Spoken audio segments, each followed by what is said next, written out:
Muy buenas. Inauguramos este ciclo de charlas sobre el futuro del libro, el futuro del mundo editorial tras la pandemia o post-COVID. Y soy Enrique Parrilla, de Lantia, y estoy aquí con Chema García, también de Lantia. Somos los dos socios fundadores de la empresa. Y bueno, vamos a hablar un poco de nuestra visión de la industria. Yo creo que sobre todo lo que queremos lanzar es un mensaje de optimismo, ¿no, Chema? ¿Cómo lo vemos? Pues siempre la organización nos ha pedido que hablemos de los desafíos e incertidumbre del libro en la era post-COVID y bueno, nosotros tenemos un titular o un enunciado para nuestra charla que es bastante optimista, ¿no? Vemos el COVID-19 como hemos titulado, ¿no? Como la mayor oportunidad de los últimos 20 años en el mundo del libro. Y, Efectivamente. y Nosotros, eso lo vamos a abordar.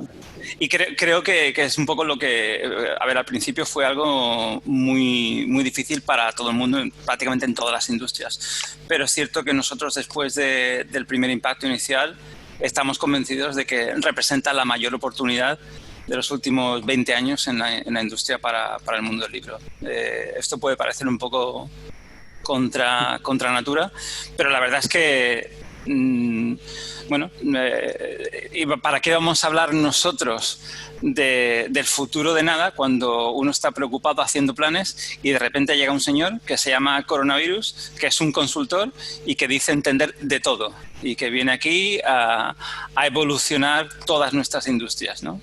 Sin desmerecer la tragedia a nivel personal que esto ha representado para tantas personas en este país y en todo el mundo. Lo cierto es que nos encontramos ante una oportunidad para evolucionar y para cambiar a mejor.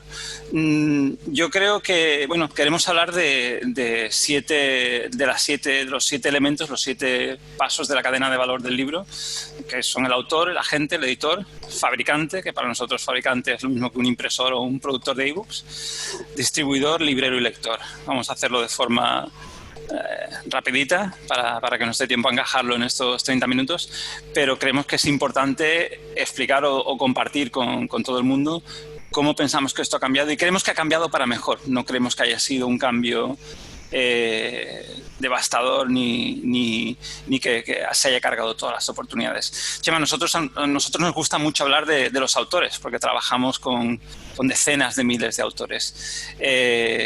¿Cómo crees tú que están reaccionando los autores desde el punto de vista de creatividad ante la situación actual? Bueno, no recuerdo quién era quien decía que la crisis es la mayor bendición que le puede pasar a las personas y a los países porque la crisis al final trae progreso, ¿no? En las épocas de mayores crisis mundiales es cuando la creatividad ha aflorado más, ¿no? Por la parte del ser humano, lógicamente, y los autores, los creadores de historias y de contenidos no pueden ser ajenos a ello. Nosotros hemos detectado, digamos, como bien dices, tenemos contacto con muchísimos autores y hemos detectado algunos pequeños cambios, digamos, desde antes del coronavirus a la situación actual. Para mí, el más importante es que a la gente le han entrado muchas más ganas de escribir y de crear que, digamos, en la época anterior. O sea, siempre ha habido gente escribiendo, pero también es verdad que el confinamiento fue un punto de inflexión porque nos hizo estar mucho tiempo en nuestra casa y disponer de ese tiempo, pero es algo que se ha ido manteniendo luego con el paso de los meses, ¿no? Y probablemente seguirá en los próximos años también, ¿no? Como tendencia, es decir, se está creando más. Luego también hay otra parte que me parece muy importante que tiene que ver con el mundo en el que vivimos y es la velocidad. Es decir, los autores están necesitados de que sus contenidos lleguen rápido a los lectores. Eso quizás es algo que luego, de lo que hablaremos más profundamente luego. Digamos, esa cadena de valor, ¿no? Desde que alguien concibe un contenido hasta que llega al lector, pues hace 20 años eran unos procesos y unos tiempos más lentos y hoy en día con el impacto de la tecnología y con las necesidades de la sociedad se están volviendo más rápido. Y es cierto que hemos visto, porque al principio del confinamiento, ¿te acuerdas que lanzamos el proyecto del libro del confinamiento? que tuvo muchísima cobertura en medios, y tuvimos el privilegio de recibir, continuamos recibiendo a día de hoy, relatos de autores que no necesariamente eran autores profesionales o gente que se dedicaba a escribir libros, pero hemos visto una serie de cambios, de temas, ¿no? que han ido avanzando a lo largo de que la gente se ha ido acostumbrando, ¿no? Entonces, al principio se hablaba mucho de hacer muchas cosas en casa, todo el mundo ha aprendido a hacer pan, se cocinaba mucho en casa, luego todo el mundo empezó a comprarse cosas para hacer deporte, y parece que últimamente estamos un poco buscando historias más escapistas, ¿no? Los autores están ya empezando la gente empieza a ver fatiga de coronavirus, y la gente quiere empezar a volver a escuchar historias que lo saquen un poco de lo que están en las noticias todos los días, ¿no? Y estamos viendo el resurgimiento de lo comentábamos ayer, ¿no? de los libros románticos como algo que está subiendo como la espuma. No sé, obviamente una vez que el autor, que un escritor ha hecho un libro, tradicionalmente necesitaba tirar de un agente para poder llevar el libro ante las editoriales. ¿Tú crees que las agencias de literatura se enfrentan a una realidad distinta? ¿Va a cambiar algo después de todo esto? Bueno, vamos a ver, yo creo que, ten en cuenta, a ver, como bien has dicho, nosotros en Lante tenemos mucha experiencia tratando con autores de distinto perfil, ¿no? Por una parte, yo diferenciaría a los autores noveles, autores que se autopublican, que están bajo ese concepto de hazlo todo tú mismo, ¿no? Do it yourself, que está tan de moda, en el que, bueno, hay una tendencia clara a decir, oye, yo me lo monto todo o lo intento yo todo porque estoy solo. Pero también, por contra, lo que yo he visto en los últimos meses, en los últimos años, pero que quizás de nuevo con la crisis se va a acentuar, es que los autores profesionales o semiprofesionales cada vez requieren más de un asesoramiento, ¿vale? O sea, la especialización en cada una de esos eslabones que tú has definido de la cadena de valor del libro, esa especialización es muy importante y muy valorada. Por lo tanto, ¿el papel de la gente sigue siendo necesario? Sí. Yo diría que sí, 100%. Quizás no tanto en el sentido, o no solo en el sentido de representante del autor, ¿vale?, sino también en el sentido de ser alguien que ayuda y acompaña al autor a la hora de mejorar su obra y de presentarlo de una manera mejor a los editores, ¿no?, o al resto de la cadena. Aquí damos que el autor, cuanto más profesional es, más requiere de un equipo profesional al lado suyo, ¿no? Y el agente es el primero. El agente es ese primer contacto o extensión del autor, persona de máxima confianza para mejorar su obra y llevarla al público. Entonces, yo no creo que la tecnología, ni el coronavirus, ni los cambios o esas crisis o esos cambios que vaya a haber van a eliminar ninguno de los trabajos que se hacen en medio de esa cadena de valor y tampoco el de la gente, sino, insisto, creo que lo que sí va a hacernos más exigentes en cada uno de ellos y más profesional, ¿no? Yo creo que uno de los desafíos más complicados es que la labor de entre el autor, el agente y la editorial muchas veces era una labor de descubrimiento, ¿no? O sea, realmente era difícil encontrar un tema de talento, un autor de talento, una buena editorial, y esta tecnología, este mundo del conocimiento que llevamos viendo hace un par de décadas, ha hecho que el conocimiento sea mucho más accesible. Y yo creo que lo que ha pasado con esta situación del COVID es que la gente, además, o sea, lejos de usar las herramientas que ya tenían, lo que han empezado ha sido a acostumbrarse a hacer las cosas en remoto, a tener videoconferencias, a hacer ferias de la forma que lo estamos haciendo ahora, y a no tener que viajar, ¿no? Parece ser que había muchos viajes, muchos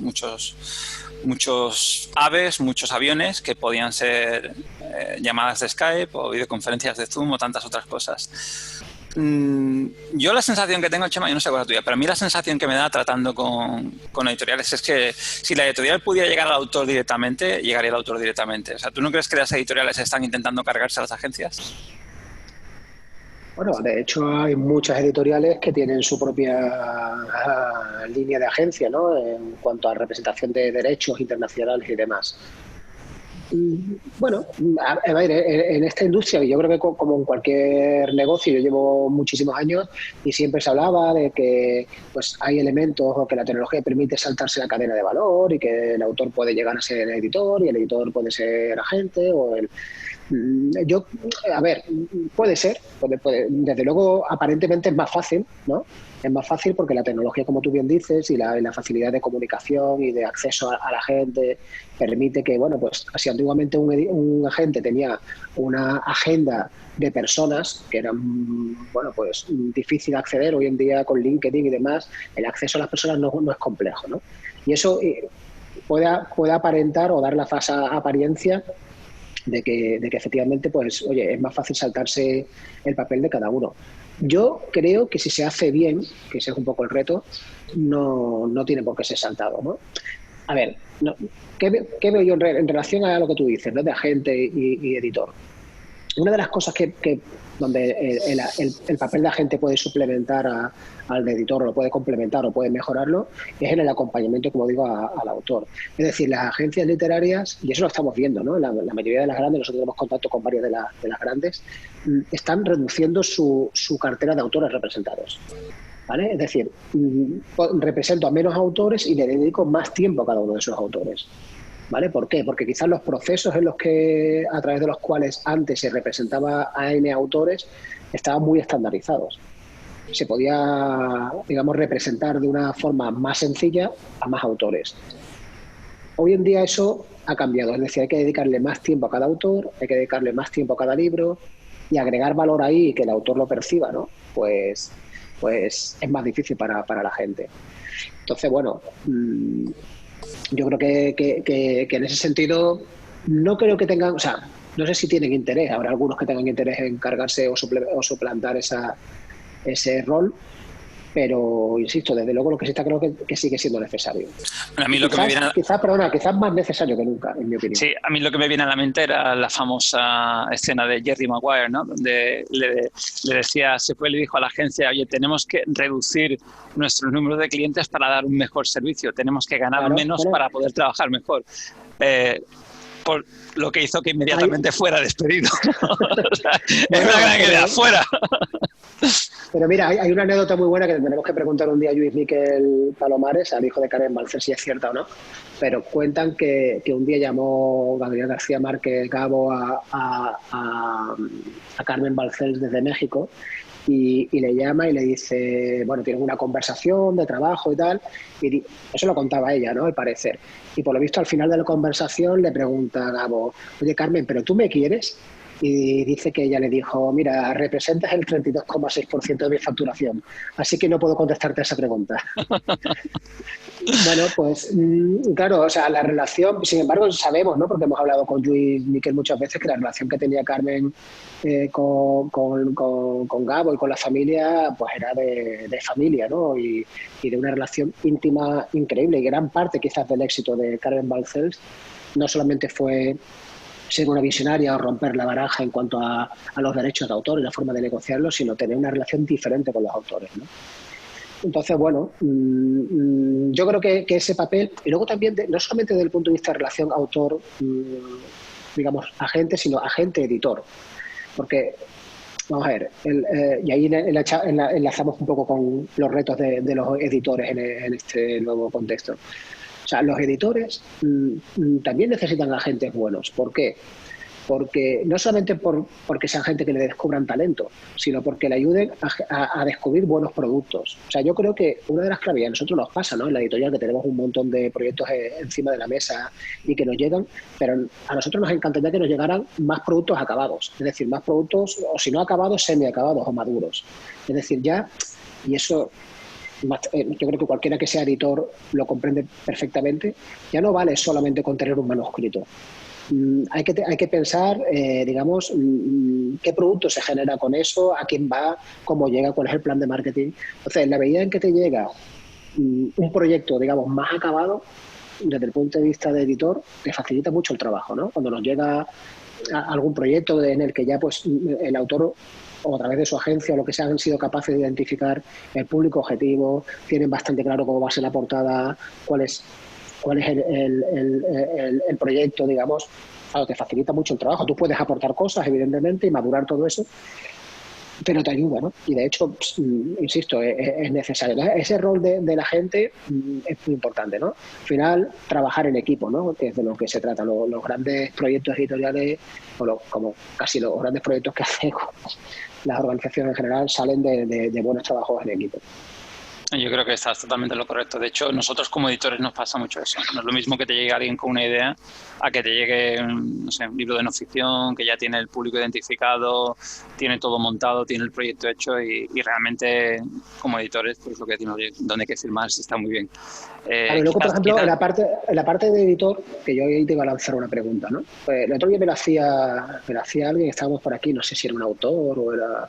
No lo recuerdo, ¿no? Por un libro nuevo que vamos a sacar, que tenemos muy buenas expectativas, me decía, joder, ¿y cómo buscáis vosotros o cómo decidís libros sobre los que apostar en un contexto tan complejo como el que hay ahora, ¿no? Porque al final, oye, pues se supone que va a venir una gran crisis económica, tenemos que medir mucho más a qué libro le apostamos o minimizar los errores, ¿no? En definitiva, de alguna manera le pillas miedo, ¿no? a equivocarte. Y al final, no sé quién, un editor me dijo un día, dice, no, es que el editor vive permanentemente con su miedo a equivocarse, ¿no? Bueno, pues cierto, yo creo que vamos a... Esto es secreto de empresa, pero vamos a compartirlo con todo el mundo que se haya tomado el tiempo de escucharnos. Yo creo que nosotros encontramos contenido allá donde los grandes grupos no lo buscan. Porque obviamente un editor, un pequeño y mediano editor, y pequeños y medianos editores en este país son todos menos dos. No puede permitirse competir con la división Panzer. Sí, yo lo que tengo son 4 escopetas de feria. Entonces, obviamente, tengo que buscar allí donde no buscan los demás. En el caso nuestro, obviamente, es la autoedición. A nosotros te puedo decir que tú lo sabes, no sé, 3-4% de lo que nos llega es absolutamente extraordinario y cuesta trabajo darse cuenta, pero eso es una fuente de contenido que no hubiera llegado a nuestras manos, puesto que efectivamente no hay ninguna gente que los esté representando ni tienen un libro previo. Y luego, por supuesto, tú mismo, ¿no? Has descubierto grandes éxitos comerciales leyendo el periódico. O sea, al final se trata de diseñar, estás diseñando un producto, estás viendo... Sí, mira, el otro día comentábamos con los editores nuestros que llevan cada uno de los sellos y yo decía, bueno, proyectos internos que nosotros llevamos a las apuestas, ¿no? A las grandes apuestas. Y los veía quizás por el impacto, ¿no? Que hay de los medios de comunicación y demás, y todo el mundo, oye, me da hasta vergüenza proponer ahora algo, ¿no? O sea, ¿qué propongo, no? Y yo le decía una cosa y les llamó mucho la atención, ¿no? Uno de ellos luego me dijo, joder, oye, me parece muy sorprendente, ¿no? Que penséis así. Yo digo, mira, yo creo que no es el momento de ser conservador. Claro. Ahora mismo es el momento de apostar. Y eso quizás es para mí el gran debate, el gran mensaje que queremos lanzar en este debate, ¿no? Nosotros no hemos caracterizado por ser una empresa que vamos un poquito en contra de la corriente habitual, pero no por querer llevar a la contraria per se, ¿no? O sea, hay muchas cosas que nos abrazamos a los usos tradicionales y a lo que la industria ha hecho durante tantos años porque está bien, pero es lo que tú dices, joder, pues si ahora mismo los grandes grupos, por ejemplo, pues están midiendo mucho más los lanzamientos, hay autores que no pueden publicar y tal, pues oye, es una oportunidad para empresas más pequeñas como nosotros, ¿no? De apostar y de lanzar cosas que antes a lo mejor no teníamos acceso, no teníamos esa posibilidad. Si no lo hacemos ahora, ¿cuándo, no? Yo creo que esta situación ha generado una buena voluntad en todos los sectores. La gente se ha vuelto mucho más permisiva cuando te llega un paquete tarde, cuando llamas a un sitio por teléfono no te lo terminan de coger, cuando no puedes hacer una reserva en un restaurante.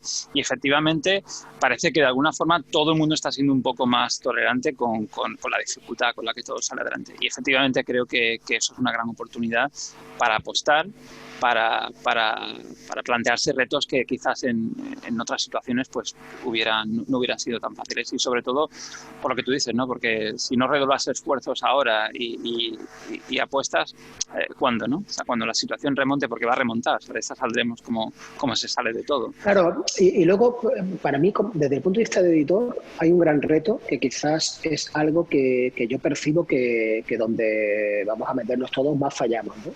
o más hemos fallado históricamente.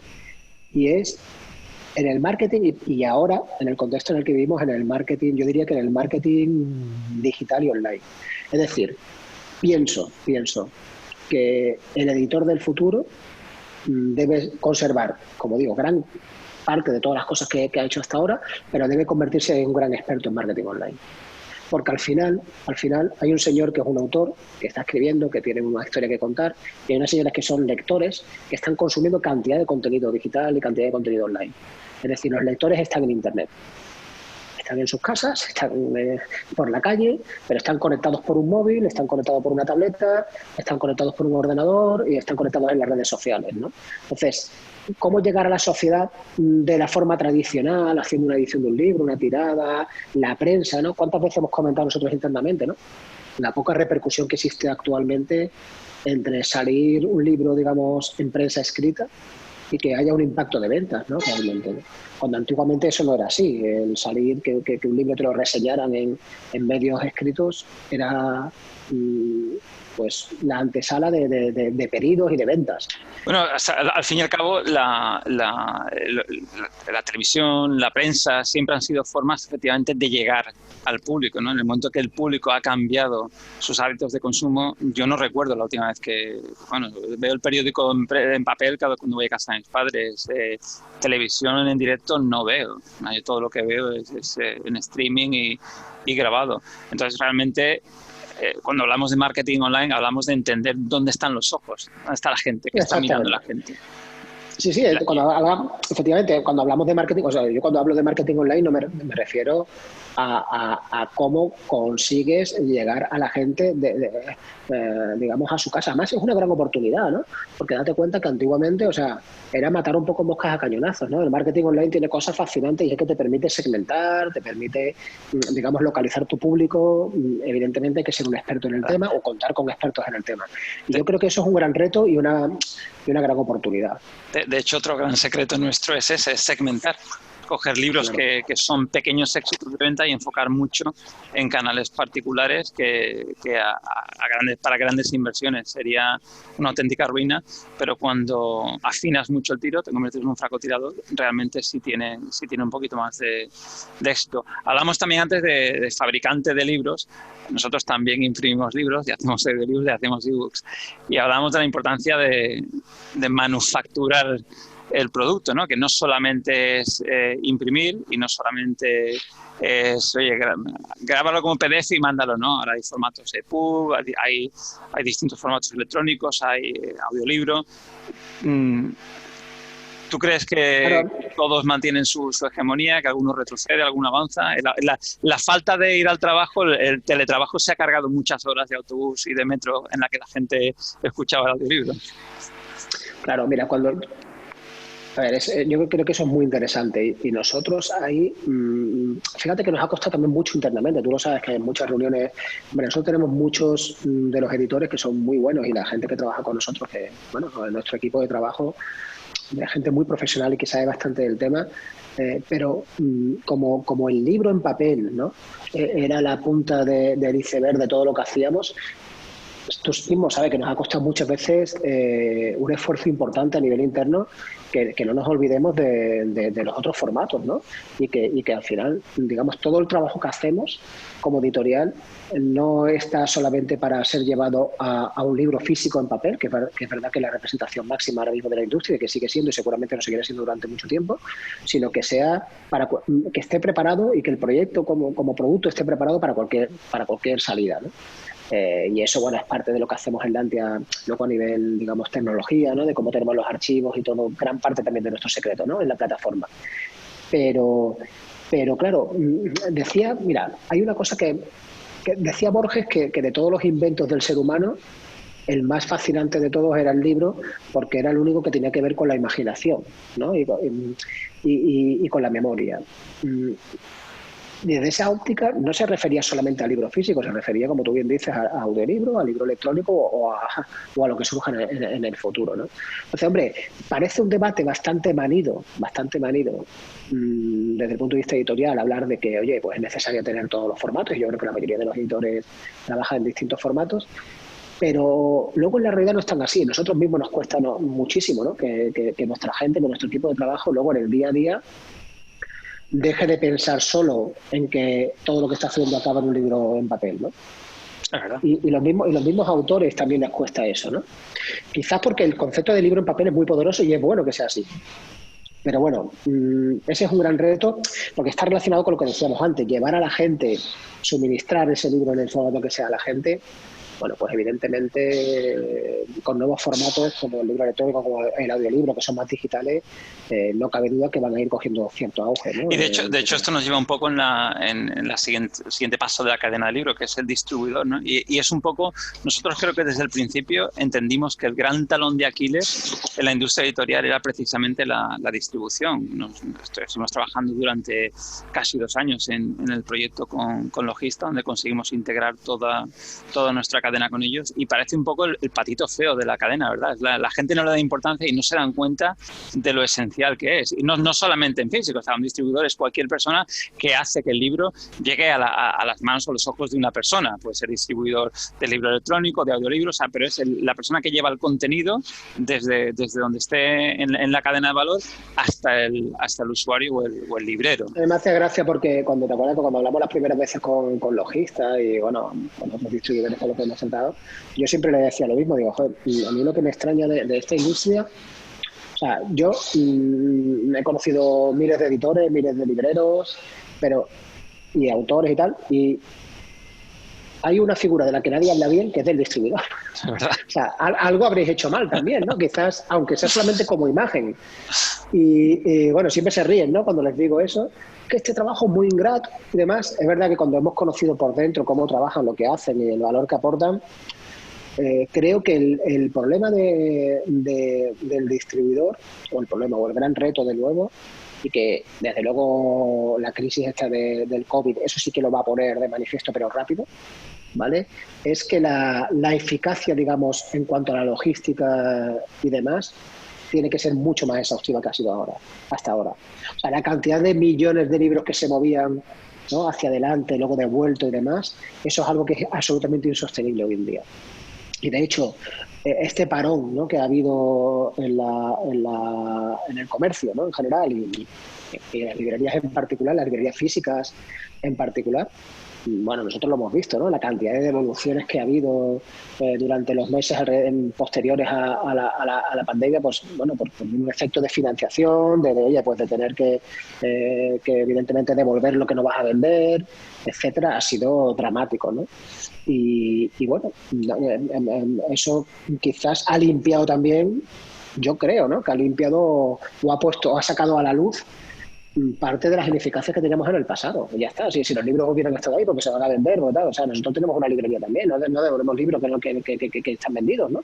Los libros que están en casa de los clientes no se devuelven. Correcto, pero yo creo que el modelo de distribución en España está a punto de pegar un vuelco serio. O sea, nosotros hemos hablado mucho de los mercados internacionales, de la distribución en Holanda, en Alemania, en Estados Unidos, y no es viable tener 40 o 50 subdistribuidores regionales moviendo un artículo que pesa muchísimo, como el libro, que vale poco, porque realmente lo que le queda a un librero son 2-3 euros por libro, y que efectivamente se llenan los camiones, vienen de vuelta, y al final el único que gana dinero en toda esta ecuación es el transportista, que es el único que cobra seguro. Cuando los distribuidores caen, dejan unos pufos que arruinan editoriales, arruinan librerías que se quedan sin surtido. O sea, la única forma en la que efectivamente podemos avanzar es aumentando esa precisión. Claro, y mira, una de las cosas, nosotros lo hemos visto trabajando con Logista, ¿no?, y en todos los proyectos que estamos trabajando con ellos, y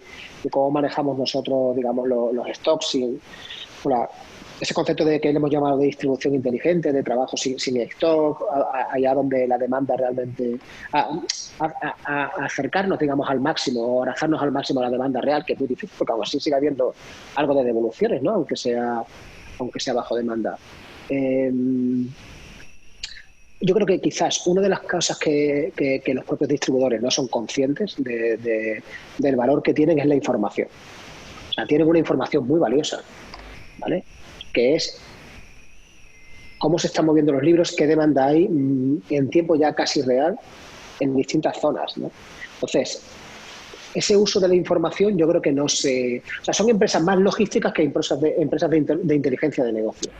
Y eso no es sostenible en el tiempo. O sea, tu negocio no puede estar basado en que tienes una capacidad muy grande de guardar libros y de volver a mandarlos. Es que entonces te conviertes en una empresa de mensajería. Exactamente, es que no tiene valor. Sin embargo, por encima de esa capacidad de, oye, que me llegan libros y mando libros y facturo y todo lo que hacen, hay una cantidad de información súper valiosa. ¿Vale? Y eso es lo que quizás también yo diría, ¿no? Como estamos repasando un poco los retos de cada uno, yo creo que es el gran reto de los distribuidores, y nosotros hemos visto, ¿no? Los sistemas informáticos que a veces utilizan y demás, claro, o sea, tienen, digamos, muchos datos y muy poca información, ¿no? O sea, la capa de información de valor, de inteligencia de negocio, porque a mí me gustaría, ¿qué me gustaría a mí como editor? Me voy a poner como editor. A mí me gustaría que Logista, que es nuestro distribuidor, quien sea, me dijera, mira, de este libro no hagas tanto, vas a hacer cuánto y lo vamos a mandar aquí. Que yo entiendo que para eso yo tendré que darle una información, ¿no? Previa. No, pero es hacia donde tiene que evolucionar el mercado. O sea, realmente estamos hablando de cómo va a cambiar al futuro. O sea, es que tiene que ser así. Si no soy capaz de proveer esa información, al final, pues efectivamente soy una empresa de paquetería. Montamos una librería, empezamos a entender cómo funcionaba el canal el punto de contacto entre el lector y el librero.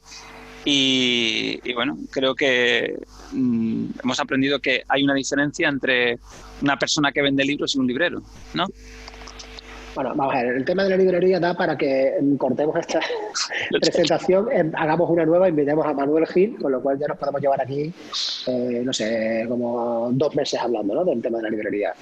Nosotros, o sea, yo siempre digo en broma internamente que bueno, y estoy súper contento de eso, del máster que nos hemos hecho abriendo la librería y comprendiendo las dificultades que tiene el librero, ¿no? O sea, me parece, igual que decía antes que el distribuidor es como el patito feo, como tú decías, ¿no? El que todo el mundo le da palos, el librero, a pesar de que ellos muchas veces también se quejan o nos quejamos como librero de que no tenemos, o sea, el librero es el lado romántico de esta industria, ¿no? Y o sea, a mí me hace gracia, ¿no? Hay un concurso de televisión que es pasapalabra y tal, que como los últimos 3 o 4 ganadores del concurso, siempre cuando le preguntan ¿qué vas a hacer? ¿Cuál es tu sueño? Montar una librería, ¿no? Entonces, no hay algo más romántico en el mundo del libro que una librería. O sea, y los que nos dedicamos a esto lo sabemos. Nosotros cuando vamos a cualquiera de las ferias, a cualquier país, a cualquier sitio, lo primero que hacemos es visitar librerías, ¿no? Nos encanta visitar librerías. Entonces, al mismo tiempo, es un negocio muy complejo porque tiene la complejidad de que es un comercio. O sea, ya para empezar es que es un comercio, y nosotros que estamos aquí en el centro de Sevilla, como en el centro de cualquier ciudad, estaremos viendo que los comercios tradicionales están cerrando, pero no solamente las librerías, están cerrando las relojerías, están cerrando las tiendas de camisas, están las sastrerías, están cerrando las tiendas las ferreterías, prácticamente todos los negocios de comercio, de lo que eran comercios de las ciudades, de los centros ciudades, están cerrando, ¿no? Entonces, ya para empezar tiene, insisto, ese primer problema que es un comercio. Y luego tiene un problema, y es que es un comercio con una gama de productos bestial, porque libros hay, no sé, millones de libros publicados y vivos, y con unos márgenes pequeños, porque es verdad que los libreros trabajamos con unos márgenes inferiores a cualquier otro sector del comercio. Es verdad que tienen derecho a devolución, ¿vale? Y encima, y lo que iba a acabar es que es un producto que es muy sustitutivo de ser vendido por internet, porque no cambia, es decir, el libro es el mismo. Entonces, de hecho, Amazon, que es el mayor comercio electrónico del mundo, nació siendo una librería online. Todo eso metido en una coctelera hace que sea un negocio muy complicado, y yo desde aquí lo primero que lanzo admiro cada vez más a los libreros y el trabajo que hacen desde que tenemos una librería. Eso es lo primero. Lo segundo, ¿qué hemos aprendido? Para mí, ¿cuál es el mayor reto que tiene una librería? Nosotros mismos lo vemos así, ¿no? O sea, yo creo que al final la librería no tiene que... es un sitio que tiene que vender libros, evidentemente tiene que dedicarse a vender libros, pero al final o tú consigues que la gente tenga una experiencia diferente y diferencial visitando tu librería, por lo que sea, o si no, lo tienes muy difícil. ¿vale? O sea, no es tanto el hecho en sí de que vendas el libro como el hecho de la experiencia que tiene el lector yendo a la librería. Y esa experiencia la podemos... Sí, sí, sí, no, dale, dale, dale. dime, sí, termina. No, digo que eso se puede concretar en muchas cosas. Se puede concretar, por ejemplo, en la recomendación del librero. O sea, no estoy hablando, y quiero que se me entienda bien, que nosotros tenemos una librería comercial. O sea, no estoy hablando de convertir la librería en un parque temático ni nada por el estilo, ¿vale? Ni solo las presentaciones. Tal. Estoy hablando de una mezcla de todo eso. Es decir, estoy hablando de que al final la gente que es lectora le encanta visitar librerías, pero visitar la librería tiene que ser una experiencia completa donde descubres libros, donde te recomiendan, donde pasan cosas, suceden cosas. De manera que estés deseando volver allí. Si no, Amazon te come. Es imposible competir con eso. Eso un poco fue también efectivamente lo que concluimos cuando hablábamos de cómo llegar al lector, ¿no? Y nos dimos cuenta de que el enemigo de la industria del libro no es Amazon. El enemigo de la industria del libro pues es Instagram, es la pantalla de televisión, pues, me apura mucho el deporte, o sea, es todas las alternativas que tiene un lector a la hora de poder leer. Yo creo que la evolución de los contenidos del alcance de contenidos, ¿no? O sea, ahora mismo esta semana han estrenado Patria en HBO. Habrá mucha gente que no ha leído Patria, que se verá la serie y dirá, bueno, pues ya está, ya me he leído el libro. ¿Tú crees que a ver, yo tengo una opinión, pero cuéntame lo que tú opinas y luego lo comentamos y ya cerramos la charla. Pero ¿tú crees que el libro... Voy a sacar un tema un poco personal, pero creo que es relevante. Tú me enseñaste hace poco una foto de tus 3 hijas a las pocas semanas de la pandemia. Estaban tan aburridas de la pantalla y tan aburridas del iPad que pillaron un libro y les sacaste una foto tú porque te llamó la atención. Y, tío, las 3 están leyendo, esto es increíble. ¿Tú crees que el libro vuelve a estar de moda? ¿Crees que representa una oportunidad para poder volver a tocar este formato? A ver, yo tengo el titular sería, para mí, el libro vuelve a estar de moda. Fíjate lo que te digo, ¿eh? O sea, yo lo veo en mi entorno. Vamos a ver. ¿Quién consume libros? Las personas, ¿no? Es obvio. Las personas, y vamos a meternos todos, si no tenemos tiempo para leer, bueno, yo mismo, nosotros hablamos muchas veces, ¿no? La cantidad de libros que nos gustaría leernos y demás, no tenemos tiempo, ¿no? Entre el trabajo, pues la familia, tal o cual. Y luego, en la parte de ocio, ¿no? Que es lo que tú decías, ¿no? Compito con un montón de cosas. Yo creo que la pandemia, y voy a la pregunta concreta y a lo que hemos comentado, ¿no? Por eso digo que está más de moda. La pandemia ha hecho que nos quitemos un montón de rivales del medio, ¿vale? Nos hemos quitado los viajes, nos hemos quitado el teatro, nos hemos quitado el cine, nos hemos quitado el fútbol en directo, los espectáculos, o sea, le hemos quitado muchísimos rivales, ¿no? Y que no lo digo porque a mí me encanta todas esas industrias y me encantaría que volvieran, pero realmente es así. Estamos mucho más tiempo en nuestra casa y lo que yo te ponía de mis hijas, que bueno, pueden pensar que como yo soy editor, mis hijas son súper lectoras, nada más lejos de la realidad, están todo el día viendo Netflix y no cogen un libro nunca. Pero es que ya llegaron a estar tan hartas de estar todo el día delante de las pantallas que llegaron un día que ya estaban aburridas y como no podían hacer otra cosa, pues se pusieron a leer. Pero como eso lo he visto en un montón de amigos, o sea, yo tengo un montón de gente conocida y amigos que no leen casi nunca, que ya estaban tan hartos de estar, digamos, sin saber qué hacer, que me ponían WhatsApp, oye, recomiéndanos algún libro, porque estamos cansados y eso para mí es muy significativo, ¿no? Entonces, yo creo que sí, que el libro ahora se ha puesto más de moda, que en esta crisis y en este contexto la gente quiere leer y además necesita leer, porque también otra cosa que es importante es que es un momento donde, oye, es una crisis sanitaria, es una crisis donde la gente lo está pasando mal y al final necesita respuestas y necesita, pues, encontrarse consigo mismo, ¿no? Y el libro, sin duda, es la mejor manera para reflexionar y para descubrir ese tipo de cosas, ¿no? Bueno, quizás porque soy demasiado optimista, pero yo pienso que sí, que ahora mismo el libro está de moda y el libro tiene una cosa que yo siempre he dicho y es que tiene muy buen marketing. Es decir, nadie habla mal de los libros. ¿no? Los que estamos dentro de la industria, pues muchas veces pues hoy estamos y hacemos este tipo de debates, pero bueno, la gente en general, las personas no entienden todos esos detalles y el libro lo ven como algo prestigioso, ¿no? Eso es una gran baza que tenemos en el sector. Yo creo que el mensaje, a pesar de lo complicado, del momento, efectivamente creo que es un mensaje positivo. Creo que todo esto al final nos ha ayudado un poco a enfocarnos más, a enfocarnos en lo que es importante, a entender que un librero no debe estar por encima de entregar los libros en bicicleta, como decía el otro día Eduardo Nabokov, que un editor tiene que prestar atención al mercado, que el distribuidor tiene que entender que tiene que aportar una cadena de valor o ser condenado a desaparecer si se convierte en una empresa de mensajería. Y que los autores tienen que tener presente que efectivamente se compite con cada vez más medios alternativos, más distracciones. Yo creo que nuestra posición está clara. No sé qué opinarán el resto de los gurús de la industria, pero creo que nosotros creemos que es un buen momento, que efectivamente hay que apostar y que de esta pues saldremos mejor sociedad de lo que somos y mejores personas. Chema, te dejo la última palabra. Bueno, nada, ya digo, yo creo que de verdad que los dos titulares que para mí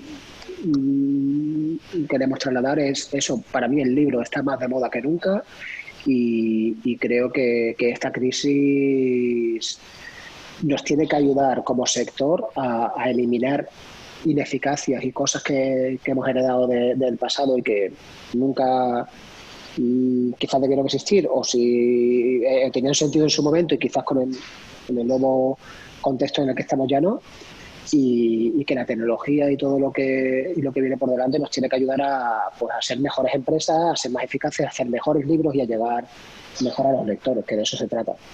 Muy bien. Pues un saludo a todo el mundo y nos vemos en la próxima Feria del Libro de Madrid. Esperemos que en persona.